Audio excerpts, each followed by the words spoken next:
नमस्कार, आप देख रहे हैं हमारा खास शो प्रार्थना हो स्वीकार और मैं हूं आपके साथ गीतिका पंत।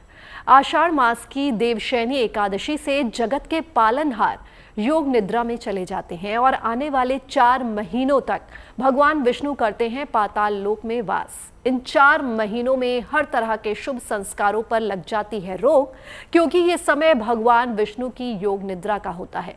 ऐसे में सृष्टि के संचालन का काम भगवान शिव करते हैं।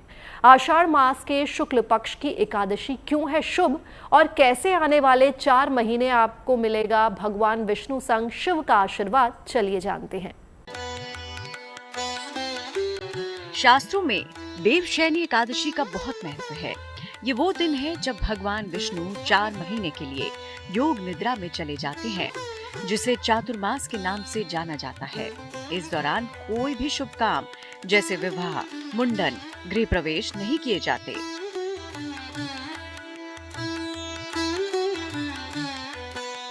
सृष्टि के पालनहार श्री हरि की योग निद्रा का आरंभ होने वाला है। आषाढ़ मास के शुक्ल पक्ष की एकादशी पर नारायण की लीला का आरंभ होता है। भगवान विष्णु के निद्रा में जाने का दिन है देवशयनी एकादशी।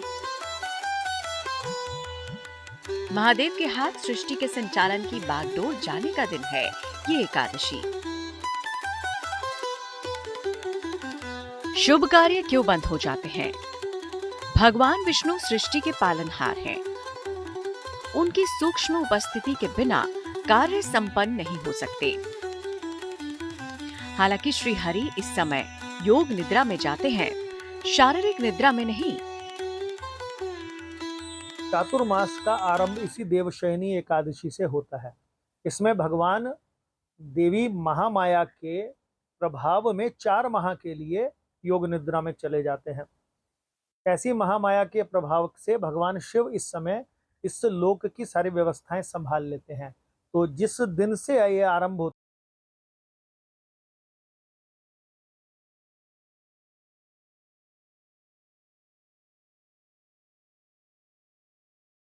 कार्तिक शुक्ल एकादशी तक जगत के पालनहार भी शिव होते हैं और संहारक भी,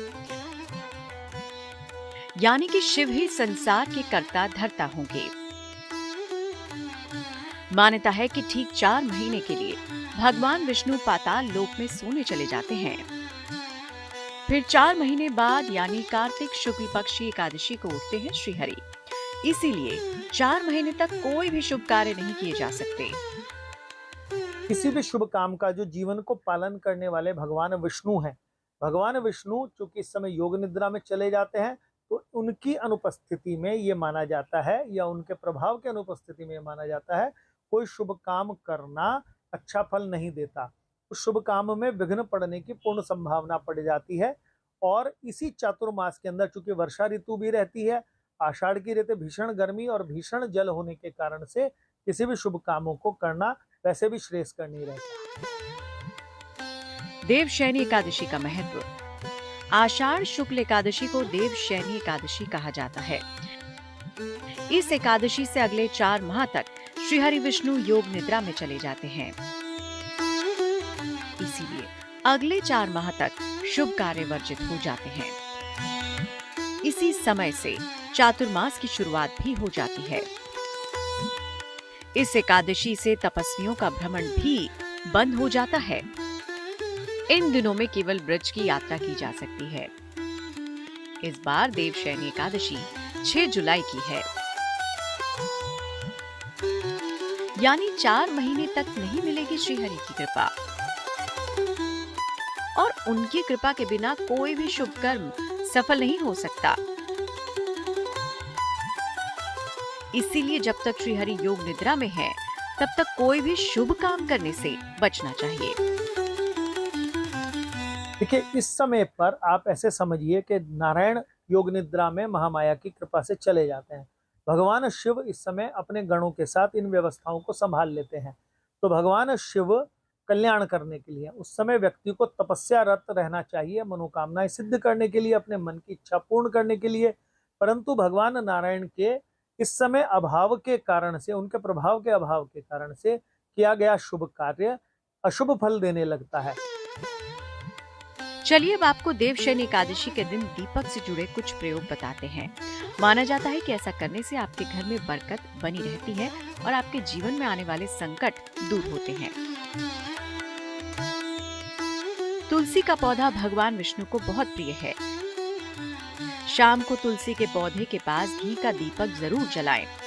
ऐसा करने से घर में धन धान्य की वृद्धि होती है। शाम को घर के मुख्य द्वार के दोनों ओर दीपक जलाना शुभ माना जाता है। इससे घर की नकारात्मक ऊर्जा दूर होती है। पूजा घर में भगवान विष्णु और माता लक्ष्मी के सामने अखंड दीपक जलाएं। ये दीपक पूरी रात जलता रहे, इसका ध्यान रखें।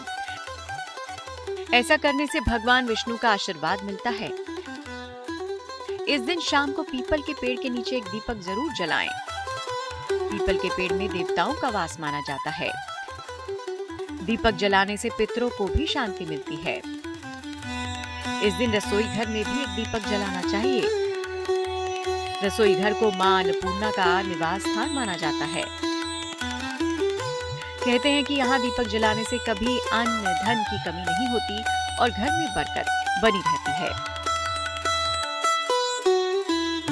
देवशयनी एकादशी के दिन ये महाप्रयोग तो आपको करना ही है। साथ ही स्थिति पर योग निद्राधारी श्रीहरि से कैसे पाएं मनचाहा वरदान और क्या वास्तव में भगवान विष्णु शयन के लिए चले जाते हैं?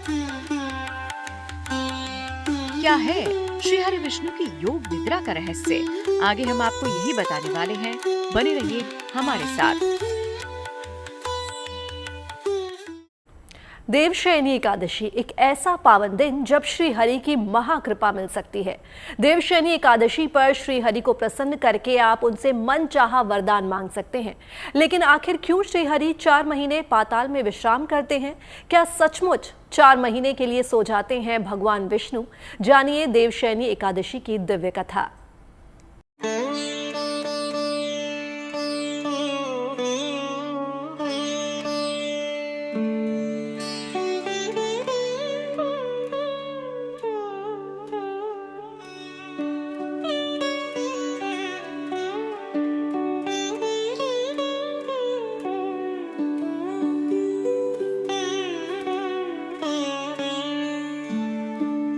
हरिहर से जुड़ी है देवशयनी एकादशी। जब शिव करते हैं सृष्टि का संचालन और श्रीहरि करते हैं योग निद्रा का पालन। क्या सचमुच 4 महीने के लिए सो जाते हैं विष्णु भगवान? इन 4 महीनों में कौन बनेगा संसार का सूत्रधार? क्या है श्रीहरि विष्णु की योग निद्रा का रहस्य? आज हम आपको श्रीहरि की योग निद्रा का सच बताने वाले हैं। किसी व्यक्ति को यदि काफी समय से किसी भी प्रकार के चीजों की कमी आ रही है, चाहे वो स्वास्थ्य संबंधी है, चाहे उस व्यक्ति के कार्यों को असफलता लगातार परेशान कर रही है, या किसी कारण से वो कार्य करना चाह रहे, चाहे वो विवाह है, चाहे व्यापार है, चाहे उसके विद्याध्ययन है, इनमें किसी भी प्रकार के कार्यों में यदि विघ्न पड़ रहा है, तो इस वाली पद्मा नाम की एकादशी, जिसे हम हरिशयनी के नाम से जानते हैं, जो व्यक्ति करता है उस व्यक्ति को तुरंत ही उन कार्यों में सिद्ध होने शुरू हो जाते हैं। ये पूर्ण विश्वास के साथ समझिए। हरि और देव का अर्थ तेज तत्व से भी है। इस समय में सूर्य, चंद्रमा और प्रकृति का तेज कम होता जाता है। इसीलिए कहा जाता है कि देव शयन हो गया है। तेज तत्व या शुभ शक्तियों के कमजोर होने पर किए गए कार्यों के परिणाम शुभ नहीं होते। शुभ कार्यों में बाधा आने की आशंका बनी रहती है। इसीलिए देवशयनी एकादशी से अगले 4 माह तक शुभ कार्य करने की मनाही होती है। मान्यता है कि देवशयनी एकादशी से भगवान विष्णु क्षीर सागर में तथा भागवत पुराण के अनुसार पाताल लोक में निवास करते हैं। फिर 4 माह बाद प्रबोधनी एकादशी यानी कि कार्तिक शुक्ल एकादशी की तिथि पर जागते हैं। देवशयनी एकादशी से जुड़ी एक पौराणिक कथा भी है। तो क्या है देवशयनी एकादशी की दिव्य कथा? इसका जवाब जानने के लिए चलना होगा उस युग में जब नारायण ने लिया था वामन अवतार। उस समय दैत्यराज राजा बलि को अपनी सत्ता, अपनी शक्ति का अहंकार हो गया था। कहते हैं तब विष्णु ने ब्राह्मण के वेश में उनसे 3 पग दान के रूप में मांगे। भगवान ने पहले पग में संपूर्ण पृथ्वी, आकाश और सभी दिशाओं को नाप लिया। दूसरे पग में स्वर्गलोक को नाप लिया। जब तीसरा पग रखने के लिए कोई स्थान नहीं बचा, तब बलि ने अपना सिर आगे कर दिया। राजा बलि की दानशीलता से भगवान प्रसन्न हो गए और उन्होंने उससे वरदान मांगने के लिए कहा। तब बलि ने उनसे अपने महल में रहने की इच्छा जताई। श्री हरि विष्णु तो अपने वचन से बंधे हुए थे। उन्हें अब पूरा समय बलि के महल में बिताना था, लेकिन इस बात ने माँ लक्ष्मी को विचलित कर दिया। बलि के बंधन में विष्णु को बंधा देख लक्ष्मी जी ने उसे अपना भाई बना लिया और भगवान को वचन मुक्त करने का अनुरोध किया। कहते हैं तब बलि ने कहा, वर्ष के 4 माह नारायण पाताल लोक में शयन करें ताकि वो उनकी सेवा का सौभाग्य पा सके। देखिए, इसका एकादशी का मूल नाम तो पद्मा एकादशी है। देवशयनी तो भगवान नारायण की योग निद्रा में जाने के कारण से इसको कहते हैं। इसके विषय में प्रचलन ये है कि एक बार जो भगवान श्री राम के पूर्वज थे, सूर्यवंशी सम्राट मानधाता, उनके राज में एक बार अकाल पड़ गया, दुर्भिक्ष हो गया। तो अंगिरा ऋषि के चरणों में प्रणाम करने के बाद अंगिरा ऋषि ने उनको प्रेरणा दी थी कि चूंकि आप एक धार्मिक राजा हो, धर्म से अपनी प्रजा का पालन करते हो, उसके बाद भी अगर आपके राज्य में अकाल पड़ा है तो इसके लिए आपको आषाढ़ मास के शुक्ल पक्ष में पड़ने वाली एकादशी को आप सब प्रजा, सब पुत्र, सब मंत्रियों सहित आप इस अगर एकादशी का व्रत रखते हो तो निश्चित आपके राज्य में वर्षा होगी, सारे धार्मिक कार्य होंगे, सब प्रजा सुखी हो जाएगी। इस कारण से इस एकादशी को उपवास उन्होंने प्रजा सहित किया था मानधाता ऋषि ने, और उनके 4 वर्षों से चला आ रहा दुर्भिक्ष समाप्त हो गया था। ये इसके विषय में स्पष्ट वर्णन है कि यदि व्यक्ति इस पद्मा एकादशी का व्रत कर ले तो वो अपने मन की जो जिस कामना से करता है वो कामना को प्राप्त कर लेता है। इन 4 महीनों में सृष्टि का कार्य सुचारू रूप से चलता रहे, भक्तों का कल्याण होता रहे, कोई भगवान के द्वार से खाली हाथ लौटकर ना जाए, इसके लिए नारायण अपनी सत्ता माँ लक्ष्मी को सौंप देते हैं और माँ लक्ष्मी भगवान शिव को ये शक्तियाँ दे देती हैं। यही वजह है कि भगवान के 4 मास के शयन के दौरान महादेव पूरे जग का संचालन करते हैं और भक्तों पर बरसाते हैं अपनी कृपा। जो व्यक्ति इस तिथि के ऊपर भगवान नारायण से वरदान मांगता है, वरदान मांगने के लिए एक विधान है कि आज के दिन उपवास करके 4 माह के लिए या तो एक समय भोजन करें या एक कोई विशेष चीज 4 माह के लिए, चाहे वो फल है चाहे भोजन का कोई अंग है, छोड़ दें कि 4 माह में ये प्रयोग नहीं करूंगा। तो आप अपने मन की जो कामना चाह रहे हैं नारायण वो निश्चित पूर्ण करते हैं, 4 माह में वो कार्य सिद्ध होने लगते हैं।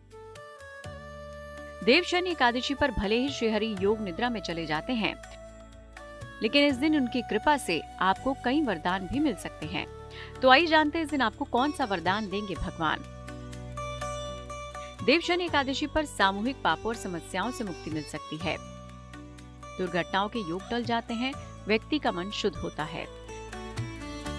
तो देखा आपने कितना दिव्य दिन है देवशयनी एकादशी का। इस दिन श्री हरि की विशेष पूजा से आपकी हर कामना पूरी हो सकती है। लेकिन क्या है देवशयनी एकादशी पर श्री हरि की उपासना की उत्तम विधि, आगे हम आपको बताने वाले हैं। बने रहिए हमारे साथ।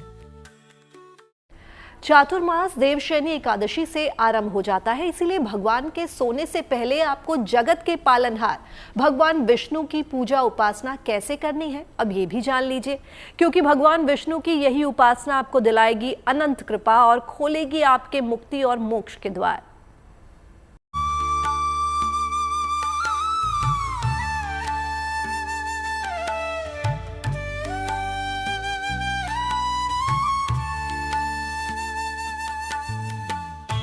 पाप को मिटाने वाली है देवशयनी एकादशी।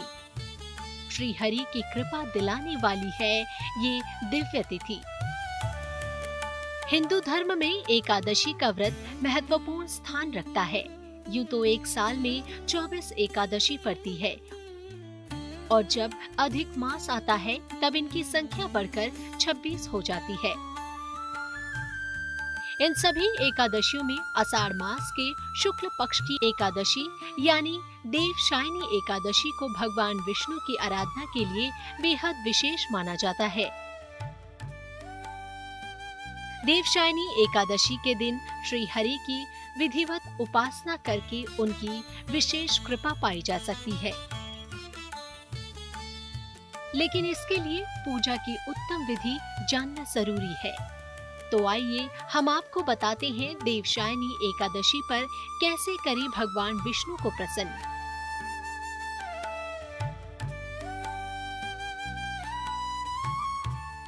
इसमें भगवान नारायण को चूंकि अब योग निद्रा में 4 माह के लिए जा रहे होते हैं, तो भगवान को विशेषतः मौसमी फल चढ़ा के स्नान कराएं। स्नान करा के उनको सफेद चंदन का लेप लगाएं और उनके लिए भगवान के विष्णु मंत्रों का जाप करके रात्रि को जागरण का विधान बताया गया है।